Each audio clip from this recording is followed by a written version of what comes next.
예수 그리스도께서 이 땅에 오심으로 구원의 길이 열렸습니다. 죄와 사망의 늪에서 허덕이는 자들이 어떻게 갈 바를 찾지 못하였습니다. 죄를 씻을 길이 없었습니다. 또 누군가가, 또 어떤 동물이 피를 대신 흘려야 되고 또 찢겨야 되고 불에 타 연기로 하나님께 죄를 고해야 됩니다.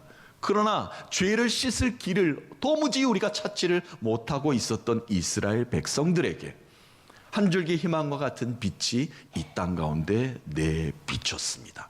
하나님이 직접 이 땅 가운데 오신 사건입니다. 그래서 예수 그리스도가 하나님이 함께 하시는 그 임마누엘의 이름으로 이 땅에 오심으로 다시 우리는 하나님께 나아갈 수 있게 된 것입니다. 죄인이 어떻게 하나님을 바라봅니까? 죄인이 어떻게 하나님께 나아갑니까? 죄인이 어떻게 눈을 들어 하나님을 바라볼 수 있습니까? 그러나 예수 그리스도가 하나님이 태초부터 우리와 함께 하셨다는 그 이름, 임마누엘의 이름으로 이 땅에 오심으로 하나님이 우리와 함께 하셨다는 것을 증거하는 모든 자들을 통해서 구원의 능력을 선포케 만들어 주셨지요. 구원받은 자들이 가장 행복한 이유는 무엇입니까? 하나님과 함께 한다는 것입니다. 늘 우리가 하나님께 함께 한다는 것이 얼마나 복됩니까? 얼마나 감사합니까? 얼마나 행복합니까? 오늘도 임마누엘의 축복이 여러분에게 가득하시기를 주의 이름으로 축원합니다. 하나님이 나와 함께 하신다는 이 확신만 있으면, 그 믿음만 있으면 못할 것이 무엇이 있겠습니까? 그렇죠?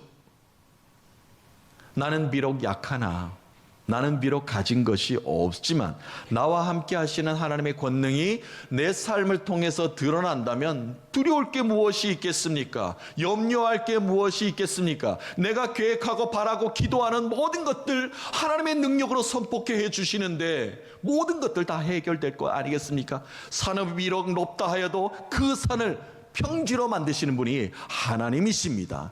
저 협곡에 엄청난 계곡이 우리를 위협한다 할지라도 그것을 건너게 하시는 분이 하나님이십니다. 사막의 강을 만들고 엄청난 곳에서 길을 만들어서 우리를 건너게 하시는 분이 바로 나의 하나님이신 줄로 믿습니다. 태초부터 계신 하나님은 오늘도 나와 함께 하시며 나를 통해서 오늘도 일하고 계십니다. 하나님은 창세기에만 계셨던 하나님이 아니라 오늘도 나 한 사람을 들어서 사용하심으로써 하나님이 일하고 계시다는 것을 증거하고 계신다는 것입니다. 비록 우리 눈에는 보이지 않는다 하여도, 비록 내게 강하게 느낌이 없다 하여도 오늘도 나를 향하시는 하나님의 사랑은, 구원의 은총은 멈추지 않고 새 일을 행하고 계십니다. 임마누엘의 하나님이 오늘도 나와 함께 계신 것을 굳게 믿으신 여러분 되시길 주님의 이름으로 축복합니다. 임마누엘 하나님의 은혜는 구원의 은혜입니다. 생명의 은혜입니다. 능력의 은혜입니다. 참 사랑의 은혜입니다. 왜요? 하나님이 나를 사랑하시는 것이 태초부터 지금까지 계속해서 나를 이끌고 계시기 때문에 그러합니다. 임마누엘의 은혜를 우리가 받기 이전과 이후는 완전히 상황이 달라지죠. 완전히 새롭게 된 삶을 사는 사람입니다. 그래서 우리는 구원받았다라고 이야기를 합니다. 그 구원의 은혜가 누구를 통해서 우리에게 주어졌습니까? 2000년 전 이 땅에 예수 그리스도가 임마누엘의 이름으로 하나님의 능력을 선포하기 위해서, 그 사랑을 우리에게 전하시기 위해서, 십자가에 달리시기 위해서 오셨기 때문에 그 은혜가 우리에게 고스란히 전해진 것입니다. 그 은혜는 이스라엘 백성들에게 국한된 것입니까? 아니요. 오늘을 살고 있는 이 시간 이곳에서 예배하는 저와 여러분들에게 동일한 은혜가 주어진 것입니다. 그 은혜가 있기에 오늘도 우리가 살아가는 것 아니겠습니까? 임마누엘의 하나님이 이 땅 가운데 오셨습니다. 마태복음의 시작은 예수 그리스도가 이 땅 가운데 오신 사건을 크게 세 가지로 이렇게 문을 활짝 열고 있습니다. 예수님이 이 땅에 오심은 성령의 임재입니다. 성령님께서 주의 영이 인간의 삶으로 직접 들어오신 것입니다. 그 전까지는 하늘에서 선지자들을 통해서 주께서 말씀하시고 주의 영이 구름 가운데 임재를 보여주셨습니다. 그런데 이제는 그렇지 않습니다.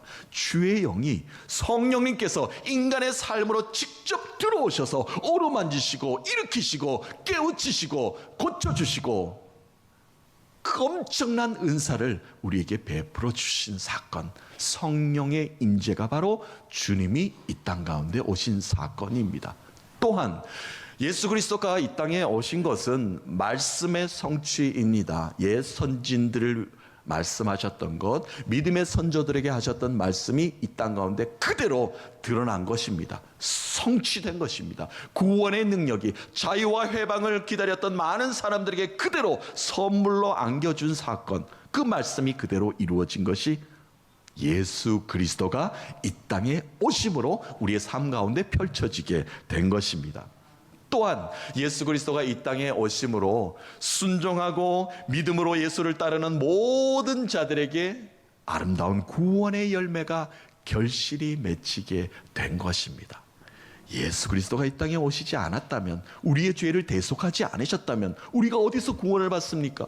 우리의 삶이 어디서 결실과 열매를 맺을 수가 있습니까? 그런데 예수님이 이 땅에 오심으로 믿음으로 순종한 모든 자들에게 아름다운 결실의 열매를 맛보게 만들어 주셨다는 겁니다. 그것이 바로 마태복음 1장에서 예수 그리스도가 이 땅에 오신 사건을 펼쳐내 보이신 것입니다. 오늘 우리가 본문을 읽었습니다. 본문 속에 예수 그리스도가 이 땅에 오신 이유가 고스란히 다 담겨져 있습니다. 자, 첫 번째 한번 볼까요? 예수님이 이 땅에 오신 것은 성령님의 임재라고 말씀하지 않았습니까? 성령이 누구에게 임했습니까? 예수님의 육신의 어머니 마리아에게, 또한 육신의 아버지 요셉에게 먼저 성령이 임합니다. 그리고 그들을 굳게 붙잡습니다. 그리고 예수 그리스도의 오실 길을 활짝 펼쳐내는데 그들이 성령에 붙잡힌 바 되어 쓰임 바 됩니다. 우리가 읽었던 말씀, 그 말씀으로 오늘 시작이 됩니다. 18절과 20절까지 말씀 다시 한 번 더 읽어보면 이러합니다. 예수 그리스도의 나심은 이러하니라. 그의 어머니 마리아가 요셉과 약혼하고 동거하기 전에 성령으로 잉태된 것이 나타났더니 그의 남편 요셉은 의로운 사람이라 그를 드러내지 아니하고 가만히 끊고자 하여 이 일을 생각할 때에 주의 사자가 현몽하여 이르되 다윗의 자손 요셉아, 내 아내 마리아 데려오기를 무서워하지 말라. 그에게 잉태된 자는 성령으로 잉태된 것이라. 아멘. 마리아에게도 요셉에게도 성령으로 굳게 붙잡아서 그들을 사용하십니다. 태초부터 함께하였던 주의 영이 임하였다는 말입니다. 창세기 1장 1절 우리가 너무나 잘 알죠. 하나님이 천지 만물을 창조하시니라. 땅이 혼돈하고 공허하며 흑암이 깊음 위에 있을 때에 하나님의 영이 수면 위에서 운행하시니라. 하나님의 영이 말씀으로 천지를 창조하셨다는 겁니다. 그러니까 태초부터 주의 영이 이 땅 가운데, 인간의 삶 가운데 깊숙하게 영이 관여하고 계셨다는 것을 볼 수가 있어요. 한 사람을 택하십니다. 아브라함을 택하셨어요. 하나님께서 인간의 죄를 씻어주기 위해서, 구원의 길을 열어가시기 위해서 한 민족을 만드십니다. 아브라함을 통해서 큰 민족, 이스라엘은 민족을 만들지요. 그리고 구원의 역사를 써내려가게 합니다. 야곱의 가족 70명과 애굽으로 가서 고센 땅에서 시간을 보냅니다. 그리고 나서 하나님께서 약속의 땅 가나안 땅으로 그들을 인도해 내십니다. 구원의 역사가 이제 펼쳐가게 되는 것이죠. 그때 광야 40년 동안 어떻게 했습니까? 낮에는 구름 기둥으로, 밤에는 불 기둥으로 인도하셨습니다. 주의 영이 그곳에 가득히 그들을 인도해 주셨습니다. 또한 광야를 지나는 동안에 회막을 만들라. 내가 거룩하니 너희도 거룩한 자리에 임하여야 된다. 예배 공동체를 만들면서 나를 예배하라. 성막을 만들게 하셨습니다. 그리고 구름으로 성막을 덮으시면서 그들에게 주의 영이 가득한 것을 노래하게 만들어 주시지 않았습니까? 성령은, 주의 영은 태초부터 하나님이 택하시고 고르고 뽑으신 주의 백성들을 끝까지 인도하고 계셨다는 것을 알 수가 있었습니다. 자, 태초의 영이, 이스라엘을 이끄신 주의 영이 유대 땅 작은 땅에 임하였습니다. 먼저 마리아에게 성령이 임하였습니다. 마리아에게 천사가 나타납니다. 수태고지를 합니다. 아이를 낳을 것이다. 깜짝 놀랄 일이지 않습니까? 남자를 알지 못하는 마리아에게 이런 천사 가브리엘이 이렇게 말을 하니까, 천사가 말을 하니까 말이죠. 은혜 받은 자여, 주께서 너와 함께 하시니 무서워하지 말라. 은혜 받은 자여, 하나님의 은혜가 지금 임했다. 성령이 임했다. 그 말을 지금 하는 겁니다. 성령이 너에게 임하시고 지극히 높으신 이의 능력이 너를 덮으리니 그 이름을 예수라 하라. 나실 이는 하나님의 아들이니라. 성령이 마리아를 굳게 붙잡았습니다. 마리아는 성령에 순종합니다. 마리아가 이런 고백을 하죠. 주여, 주의 여종입니다. 내가 믿나이다. 내게 그 일을 이루소서. 마리아는 성령을 믿음으로 받아들였습니다. 자, 그의 남편 요셉에게도 성령이 임합니다. 오늘 성경에 보니까 요셉은 의롭고 착한 사람이다라고 이렇게 소개를 하고 있어요. 결혼하고 약조를 하고 약혼에 한 1년 기간을 둡니다. 남녀가 그렇게 기간을 두고 1년 후에 일주일 동안 거대하게 막 결혼식을 올려요. 그런데 결혼식을 올리기도 전에 약혼녀가 아기를 가졌다는 소식을 들으니까 깜짝 놀랄 일 정도가 아니죠. 이건 있을 수 없는 일 아닙니까? 그럼에도 불구하고 요셉은 들추어내지 않고 조용히 파혼할 것을 생각하고 있었습니다. 그때 주의 사자 천사가 나타나서 요셉을 붙잡죠. 무서워하지 말라. 마리아를 통하여 잉태된 자는 성령으로 된 것이니라. 성령이 임하였다. 그 성령이 요셉을 굳게 붙잡습니다. 자, 요셉 또한 믿음으로 성령을 받아들이게 됩니다. 자, 성령이, 태초부터 있었던 그 성령이 임하였다는 겁니다. 예수 그리스도가 이 땅에 오신 것은 성령이 이 땅 가운데, 우리의 삶 가운데 깊숙이 들어왔다는 것을 증거하고 있는 것입니다. 그러니까 예수 그리스도가 이 땅에 오신 것이 나와 관련이 있지 않습니까? 태초에 계셨던 주의 영이 오늘을 살고 있는 저와 여러분에게까지 성령 받은 우리에게 오신 이유가 바로 예수 그리스도가 이 땅에 오심으로 가능한 일이었다는 것입니다. 예수 그리스도가 오심이 우리와는, 나와는, 여러분에게는 어떤 관련이 있습니까? 세상은 이렇게 말을 합니다. 예수 그리스도가 오셨다는 것이, 크리스마스가 온다는 것이, 성탄절이 온다는 것이 so what? 나와 무슨 상관이 있는가? 그냥 2000년 전에 유대 땅에서 베들레헴에서 탄생하신 그 예수를 이스라엘이 성경적으로 얘기하는 것이 예수가 탄생하는가? 세상은 그냥 지나가고 맙니다. 그냥 빨간 날일 뿐이지 캐롤도 울리지 않습니다. 예수 그리스도의 탄생을 노래하지도 않는 세상이 되어버렸습니다. 그러나 우리는 다릅니다. 예수님이 오신 것이 우리에게는 중요합니다. 목숨과도 같습니다. 생명과도 같습니다. 우리가 어떻게 살아야 되는가 길을 제시해 주는 것이 바로 예수님이 이 땅에 오신 것이기 때문에 그러합니다. 우리는 그냥 지나칠 날이 아닙니다. 예수님이 이 땅에 나를 살리기 위해서 오신 것 아닌가? 우리 가문을 살리기 위해서 오신 것 아닌가? 우리 기업을 복되게 주시려고 오신 것 아닌가? 우리 자녀들을 믿음의 유산을 주시기 위해서 오신 것이 아닌가? 우리는 그냥 지나쳐서는 안 됩니다. 태초부터 계셨던 그 성령님이 오늘도 우리 성령님이신 줄로 믿습니다. 우리는 성령의 인도함으로 살아야 합니다. 성령이 너에게 임하였으니 성령을 받으라.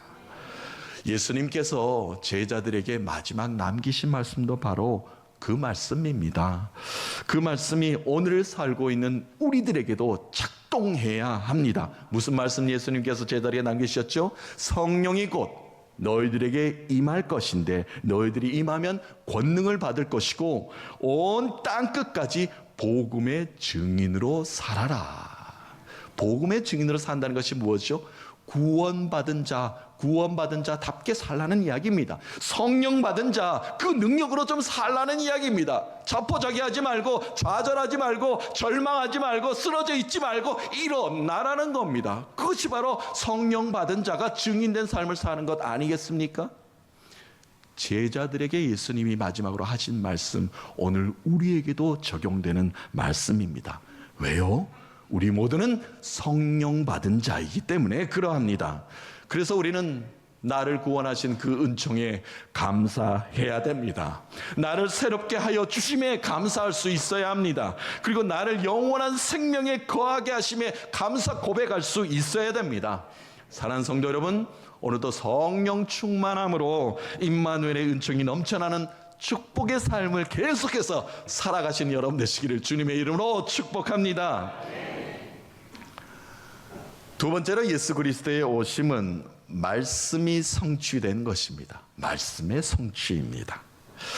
마태복음의 시작은 이렇게 시작하죠. 이스라엘의 역사 시작하지 않습니까? 많은 믿음의 선진들의 이름, 예수 그리스도의 계보의 이름이 쭉 나열돼서 아브라함부터 예수 그리스도까지 이렇게 기록하고 있습니다. 그 계보를 신약 성경을 처음 문을 열면서 다시 우리에게 나열한 이유가 무엇이죠? 하나님이 믿음의 선조들에게 약속하셨던 그 모든 그 구원의 말씀이 예수 그리스도를 통해서 이루어졌다는 겁니다. 그것을 지금 말씀하고 계신 거예요. 아브라함에게 말씀하셨던 것, 이삭에게 하셨던 말씀, 야곱을 통해서 하셨던 말씀, 요셉을 통해서 그 많은 민족을 출애굽 사건의 시작이 되었던 그 말씀이 다 예수 그리스도를 통해서 이 땅 가운데 이루어졌다는 것을 선포하면서 신약 성경을 펼쳐 나가게 되는 겁니다. 오늘 읽었던 말씀도 그 말씀이 담겨져 있습니다. 자, 21절부터 23절 우리가 잘 아는 말씀인데요. 다시 한번 더 읽어보겠습니다. 아들 낳으리니 이름을 예수라 하라. 이는 그가 자기 백성을 그들의 죄에서 구원할 자이심이라 하니라. 이 모든 일이 된 것은 주께서 선지자로 하신 말씀을 이루려 하심이니 이르시되 보라 처녀가 잉태하여 아들을 낳을 것이요 그의 이름을 임마누엘이라 하리라 하셨으니 이를 번역한즉 하나님이 우리와 함께 계시다 함이라. 아멘. 예수님께서 이 땅에 오신 사건은 먼저 구약의 선지자들을 통해서 하신 말씀이 성취된 것입니다. 구약에서는 하나님께서 선지자들을 많이 세우셨죠. 많이 세우셔서 하나님의 말씀을 선포하셨습니다. 그 말씀이 다 구원에 관련된 이야기 아닙니까? 회복에 관련된 이야기 아닙니까? 그것을 누가 완성하셨는가? 예수 그리스도가 이 땅에 오심으로 말씀이 성취된 사건이라는 겁니다. 자, 임마누엘이란 이름은 구약에 한번 나옵니다. 누가 먼저 선포하였는가? 우리가 알다시피 이사야 선지자가 임마누엘의 이름을 선포하였습니다. 예언하였죠. 남유다 때 이야기입니다. 남유다 아하스 왕 때에 부름을 받은 이사야 선지자인데 아람과 북이스라엘이 남유다를 이제 침공하려고 했습니다. 이 전쟁으로 나라를 뺏으려고 한 적이 있었죠. 침공하려고 하자 아하스 왕은 두려움에 몹시 떨었습니다. 우리를 공격해오면 우리가 어떡하는가? 내가 이겨낼 수 있단 말인가? 두려움에 빠져 있을 때 이에 이사야 선지자가 왕 앞에 나섭니다. 왕이시여, 두려워하지 마소서. 그들은 불에 타다가만 부지깽이의 연기에 불과합니다. 부지깽이의 연기는 뭡니까? 불에 다 타버렸다는 이야기입니다. 두려워할 이유가 없다는 겁니다. 그들은 이미 하나님의 저주를 받고 있고 그들은 이미 우상에 빠져 있기 때문에 우리가 두려워할 이유가 없습니다. 전쟁하소서, 이길 수 있습니다. 담대하소서라고 이렇게 말을 하였으나 아하스 왕은 이사야 선지자의 이런 말을 듣지 않고 그 마음의 두려움을 떨쳐버릴 수가 없었습니다. 이에 이사야 선지자가 더 강력하게 예언을 선포하죠. 그 당시에는 이해할 수 없는 하나님의 존재의 이름을 말합니다. 임마누엘이라는 말을 해요. 하나님이 우리에게 예언의 말씀을 하고 계시다. 그것이 바로 임마누엘이다. 이사야 7장 14절에 이미 이 말씀이 있습니다. 오늘 우리가 읽었던 말씀이 이 말씀에서 인용된 말씀이에요. 이사야 선지자가 선포된 말씀 볼까요? 이사야서 7장 14절. 그러므로 주께서 친히 징조를 너희에게 주실 것이라. 보라, 처녀가 잉태하여 아들을 낳을 것이요 그의 이름을 임마누엘이라 하리라. 아멘. 자, 이사야 선지자의 그 말씀의 성취가 그로부터 700년이 지납니다. 700년.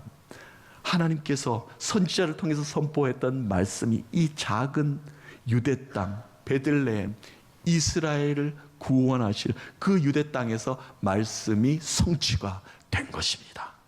자, 신약을 한번 볼까요? 신약에도요, 펼쳐보면 메시지를 또한 메시아를 기다리는 자들에게 말씀의 성취가 일어나기 시작을 합니다. 요한복음이 이렇게 문을 열고 있죠.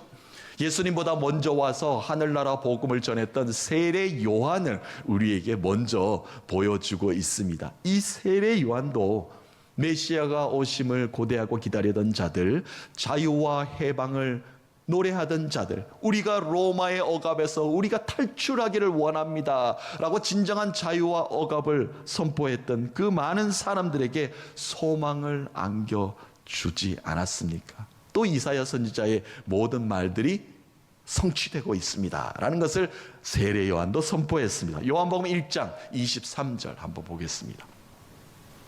이르되 나는 선지자 이사야의 말과 같이 주의 길을 곧게 하라고 광야에서 외치는 자의 소리로다 하니라. 아멘. 광야에서 외치는 소리, 하나님께서 나에게 말씀하셨던 것을 나는 선포할 뿐입니다. 그런데 이사야 선지자를 통해서 말씀하셨던 그 모든 것들, 주님 오실 길을 내가 큰 대로로 만들어서 그 길을 예비할 뿐입니다 라고 선포하는 것입니다.